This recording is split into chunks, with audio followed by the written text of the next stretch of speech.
Hello, welcome to Books in the Biz, a podcast that looks at both the financial and operational sides of success. Please welcome our hosts, Dan Paulson and Richard Veltre. Dan is the CEO of Envision Development International, and he works with leaders to increase sales and profits through great cultures with solid operations. Rich is CEO of the Veltre Group and a financial strategist working with companies to manage their money more effectively. Now on to the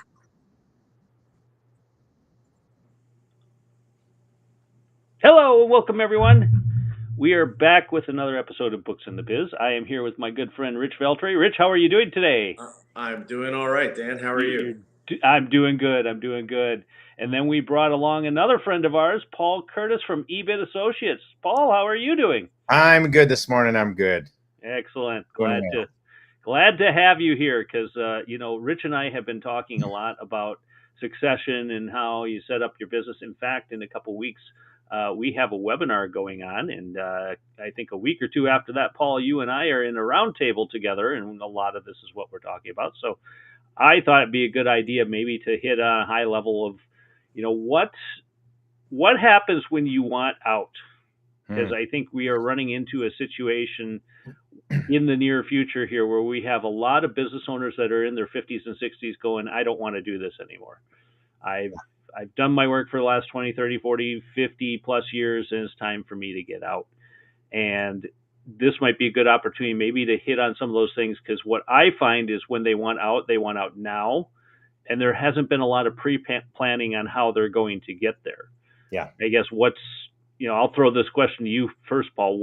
What's your thought on that?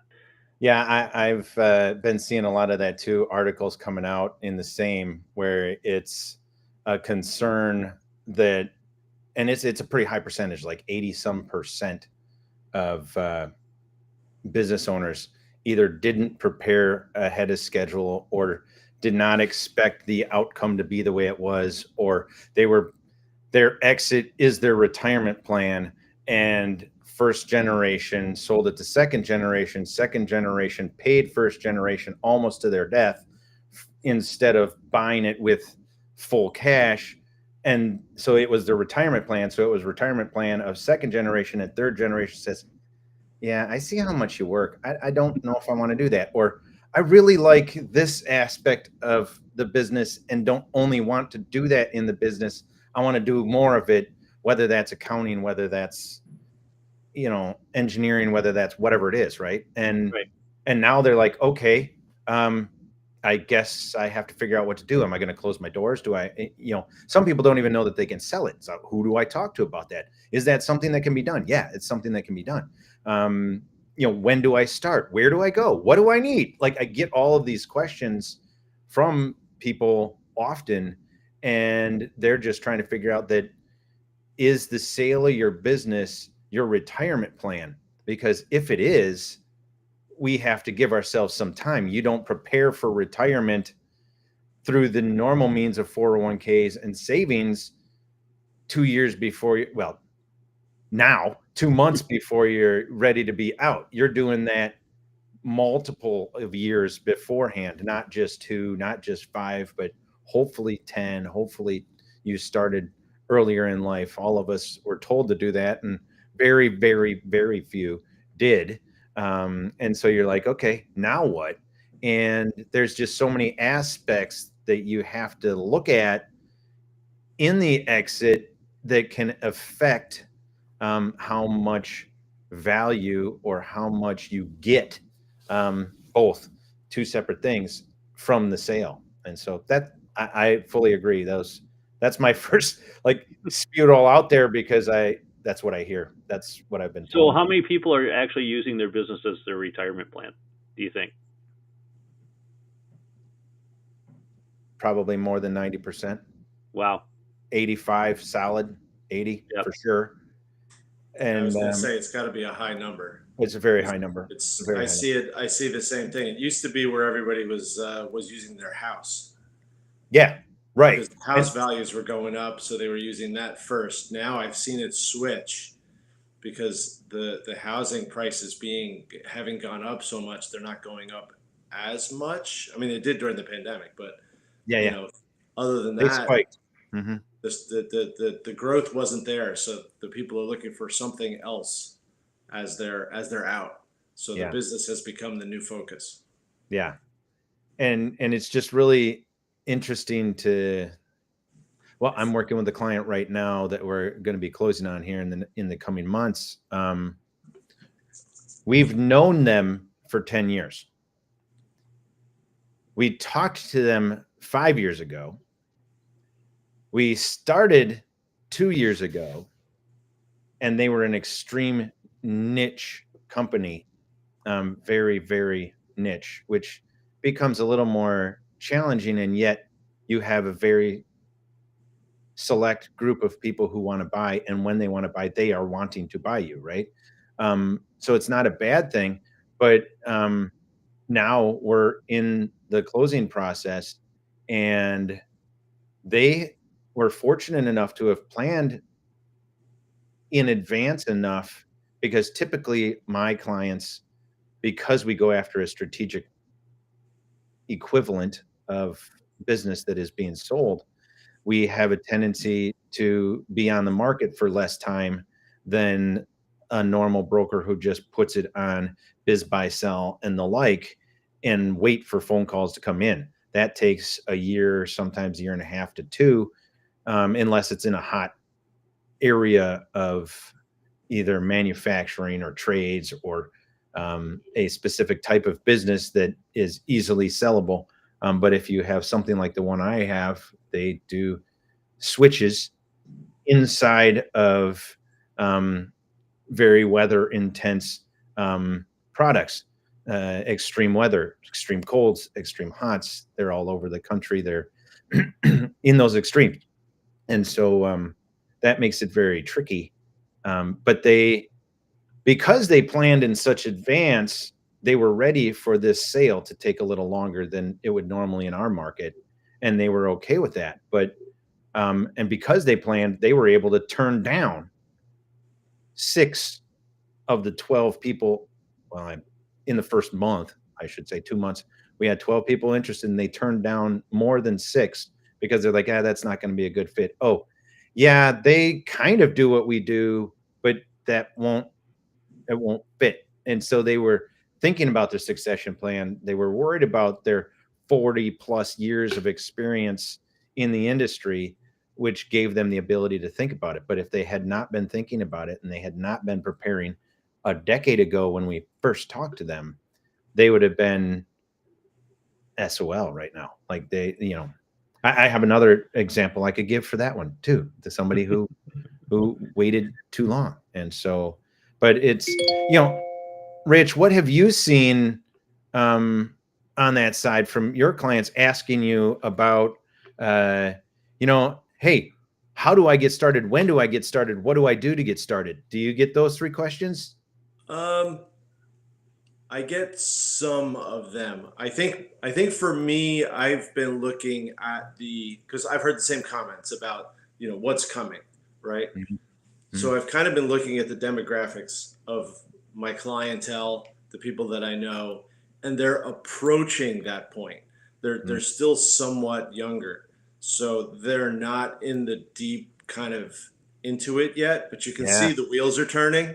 Right. So I have one that was in a very particular situation that has already started doing the planning, and luckily for him, the family is interested.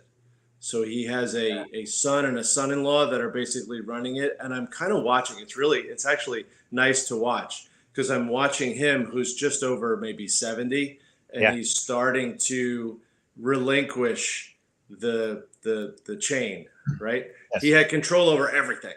So I was sitting there looking at that one saying, I don't know how this one's going to go, because, and he seems to be really leaning towards, hey, I got grandkids now. I have this ability to transfer. My sons or whatever have been working with me up to this point. They really know. Let me start transferring some knowledge. So I'm just kind of sitting back with popcorn and kind of watching that one, because that's an enjoyable story to watch. Yeah. But it's rare. Right? It is very rare. because Yes. you know that goes to the I was talking to another individual just in the last few weeks here, and he and I were talking about business owners and what they do and how can they prep and what they need to think about. And the statement came out, and it was nice because he turns to me and he goes, you need to write that down. That was really well. The concept of running the business, which is what he was doing, versus owning the business, which is having other people run it and you just manage the entire, spectrum, and inject your knowledge into each area and help that area grow and those people in those areas grow so that you can be gone for a week, a month, a quarter, and just call in on a steady basis. Doesn't even have to be consistent, just a steady basis to see how things are going, or set benchmarks or ways that people, when this happens, let me know. And then we can talk within a few days of that time period, so that even a fire isn't a fire, right? It teaches them that, take ownership of the situation and try and solve it, but make him aware or her aware of the situation that is going on. And, that running versus owning, it's kind of like working on or working in your business, right? It's the equivalent, right? And so it's really interesting to see those stories when they happen good. You and I just both kind of mentioned some good stories, and yet I have an owner in the trades that I'm taking to market in the very near future, who I talked with them a few years ago, under 2, and they were, like you say, Dan, I'm ready now. They were definitely ready. They were wanting to figure it out. Son decided he wants to exit when owner leaves, and so they both were like, okay, now what do we do? How do we make this happen? And I looked at their books. They had, which is really nice, they had done a third party valuation before talking to me. We do those also, and it's a really good snapshot to be able to get an idea of what areas need to be focused on, what areas can increase your saleability, increase your sale price by improving your value, right? Because value is based on really a snapshot in time. And then we're just looking at different areas of monies, groupings of monies, and going, why is that one the way it is? Or this dispersion over here, I see you do that on a regular basis.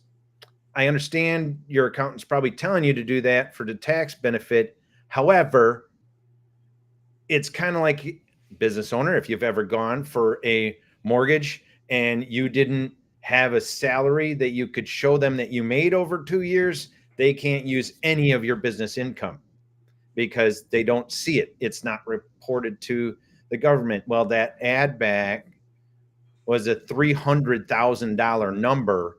You put a multiple of 4 to that, that raises the value and the sale really nicely, right? And so that's just one aspect. The other that I've seen, same client, they covered all of their employees' insurance costs.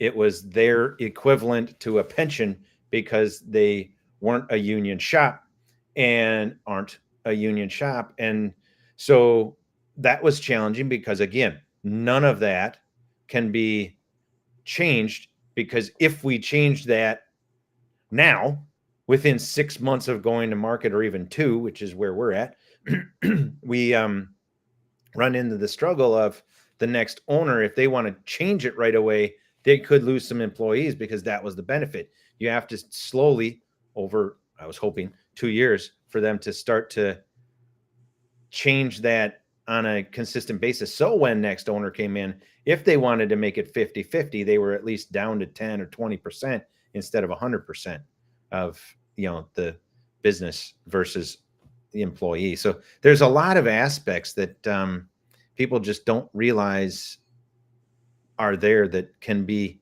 improved upon to raise their value. So that client is probably going to go from north of 6.5 million, 7 million at close down to under 5 because of those two items. That's a big hit on your retirement plan. Mm-hmm. like, yeah. Dan, have you seen many of these, when with talking to owners? So the problem I typically run into, because I'm more on the operations side, is the owner being too involved in their business. So, circling back to something you guys were talking about a few minutes ago, I see a very big need for owners to repurpose themselves. So take Rich's example, where he says he's just sitting back and, box or bag of popcorn and watching what's going on. It's very clear that the owner has figured out that there's something else he wants to do with his life that is more meaningful than working every day. And now he's willing to give up some of that control and teach his sons the core of the business so that he can do other things like playing with his grandkids, traveling, whatever it might be. What I tend to find is most owners, they're just tired of the business, but they have no clue what comes after the business is done. So now you're running into this situation where, okay, if I take this away, I'm creating a vacuum. Well, I need to fill that vacuum with something. If they can't figure out what that new hobby is or what that new motivation is, they re-engage with their business and don't allow the natural course of learning to take place with either their employees or the next in line or the family member that's supposed to be taking it over. Yeah. So those are probably some of the bigger issues that I experience is, okay, I want out. I know I can't be doing what I'm doing today. I just need to figure out how to get out of this and be able to hand this work off. Well, one of the first things we need to do is, well, what's next for you? What are you going to do after you're no longer worried about the sales every day or whether or not the numbers are being hit or whether or not the employees are showing up for work because you haven't empowered anyone else to do that? Yeah. So how are you going to step back and what are you going to fill your time with? And Paul, you have brought it up, you can even step back to where you're not working in your business, you're working on your business. You're actually looking at the big picture stuff and just managing from afar, if you will, because you're letting people do the day-to-day grind that you really need to get away from. And for me, that's probably the biggest thing I try to address is first, how do I get you out of your own way? How do I get this stuff off your plate? How do I teach you how to delegate more effectively to your team and get the results that you're expecting? And that too takes time. Yeah. It doesn't happen in 6 weeks. It doesn't happen in 6 months, as people would like to think. It happens in a year to 2 years to 3 years to really, up to 5 years, depending upon how much stuff that owner is doing. And I find that owners do a lot. And I'd be curious, Paul, to see even you, Rich, when you look at an owner of a privately held company, what percentage of work are they actually doing that could or should be handed off to somebody else? What I perceive is, in most cases, is very high. Their hands are in 80 to 90% of the business that they really don't need to be that involved in. Well, Rich, let me make a quick comment because I've been chomping at the bit to say something that you kept coming back to without people realizing you're coming back to. Not only is there a difference between running the business and owning it, working on it versus, in it. It also comes down to, so I work with a revenue cohort of business owners that they grew it big enough that they're too big for the small guy, but too small for the big guy. And so they've worked in it so much and have had their hands on so much that I go to them. So if I'm a buyer, if you're a buyer and you're buying you,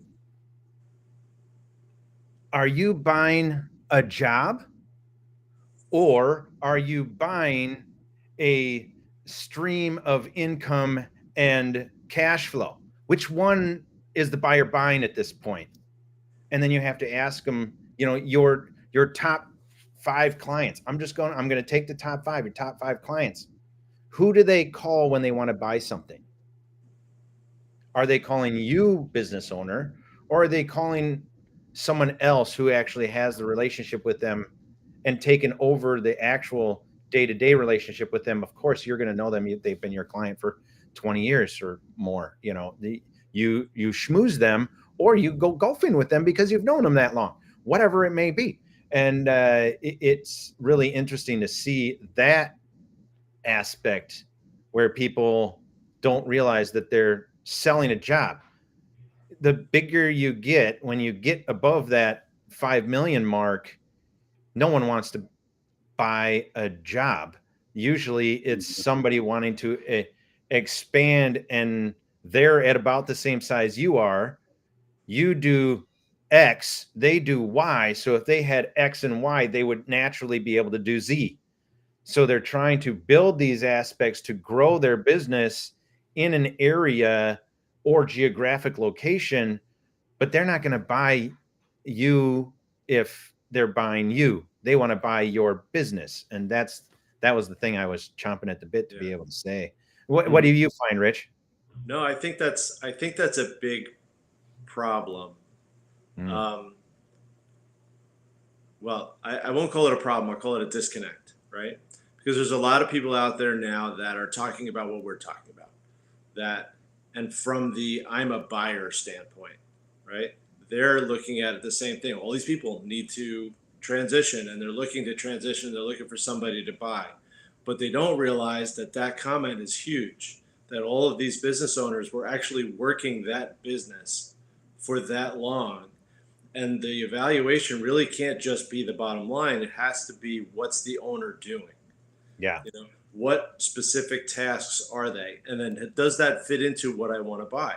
So when you go out and you look at the ETA movement, the entrepreneur through acquisition movement, the courses you can take at Penn and Harvard, and you come out and, hey, I can buy a business using an SBA loan.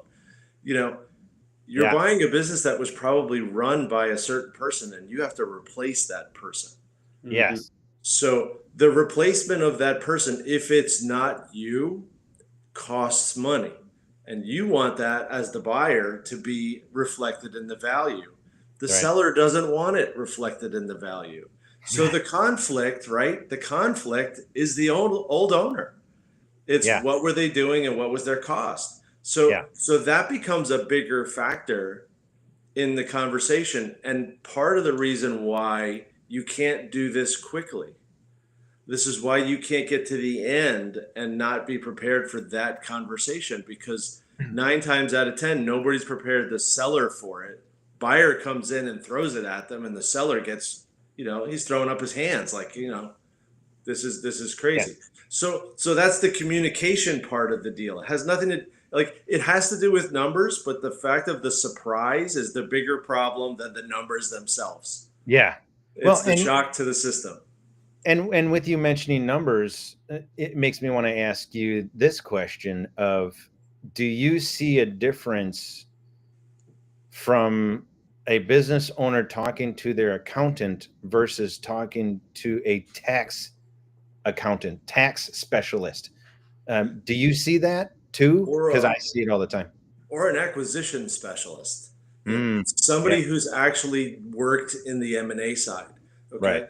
Because I've worked in all three, right? I've worked as a tax accountant. I've worked as just a normal advisor. I've worked as an M&A advisor.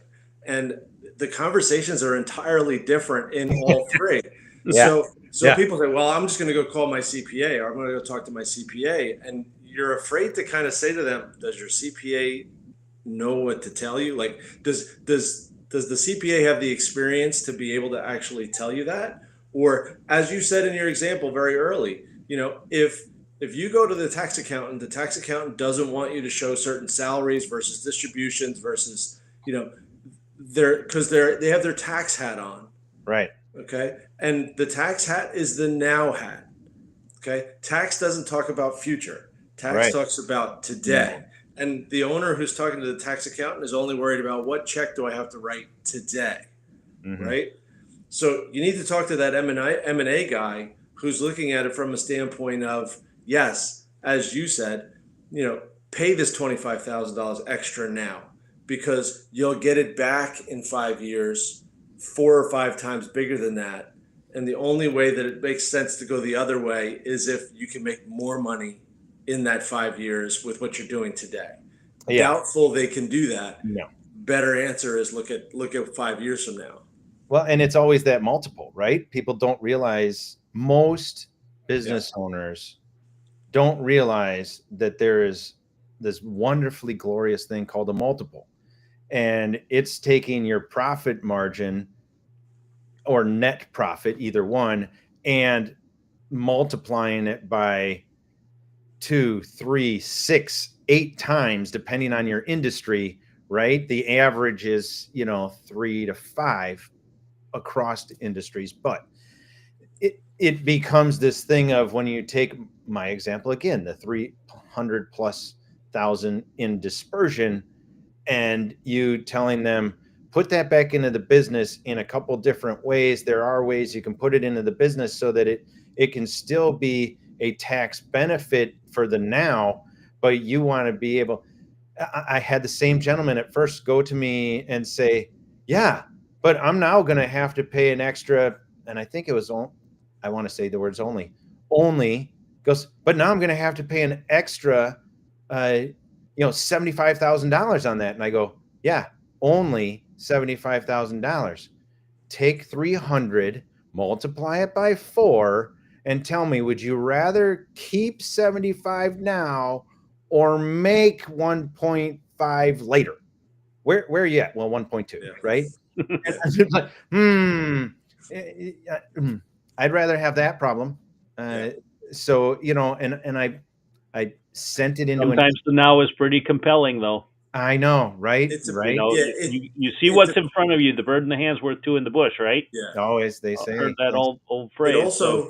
It also depends on the timing, right? If it's only 2 years out, they're much more compelled than if it's 5 or 10 years out. Yeah. So if I have to pay 75 now and it's going to take me 10 years to get it back, I have a problem. I have a problem with that argument. So sorry. Agreed. And so when it's really far out, I will tell them to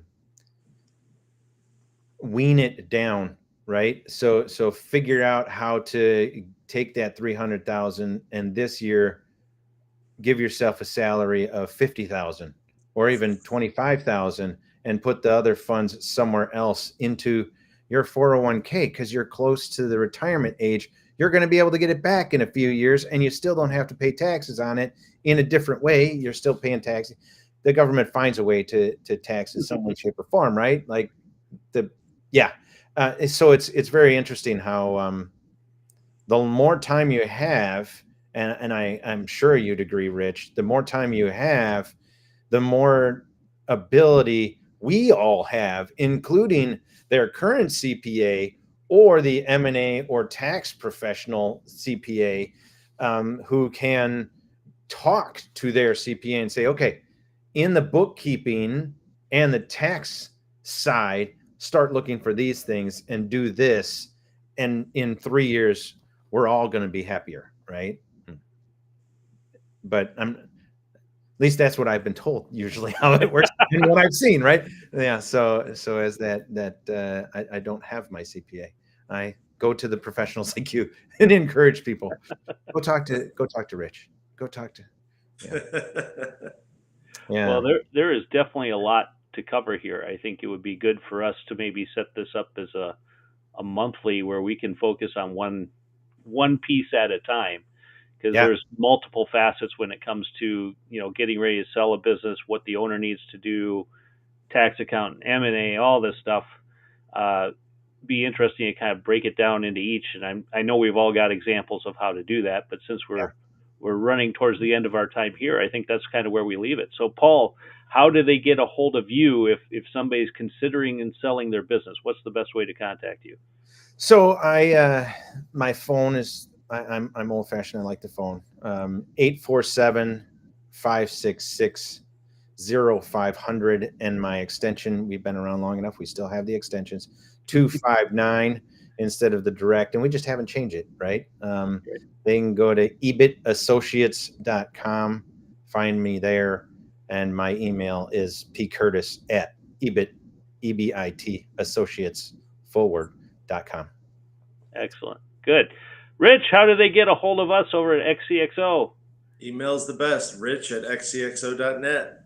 And you can get a hold of me at dan@xcxo.net, and we are here to help you fill those gaps that we're going to talk about in the future, where maybe the owner needs some help stepping back, and we can get them fractional executives to help with that.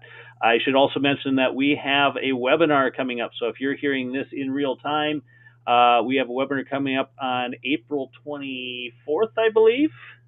And we're going to be talking more about the succession, and we encourage you to attend that. And then if you are in Milwaukee, you can contact either Paul or I, because we are doing a roundtable on business growth and succession. That is coming up on May 8th of 2025. So be sure to check those things out. In the meantime, guys, until we get together again, we're going to let Bob take it away and tell us more about XCXO. So take care, guys. Want to boost your sales and profits, Thanks. but need the talent to help you grow? XCXO is a one-of-a-kind platform to find skilled fractional executives to help develop your team into a high-performance powerhouse. Fractional leadership is a great choice when you consider the average executive-level candidate can cost you hundreds of thousands of dollars in salaries, benefits, and incentives. XCXO finds you the executive and utilizes their talents to build your team's experience, all for a fraction of the cost of a full-time C-suite leader. Contact XCXO today to fill the gaps in your leadership team. Visit xcxo.net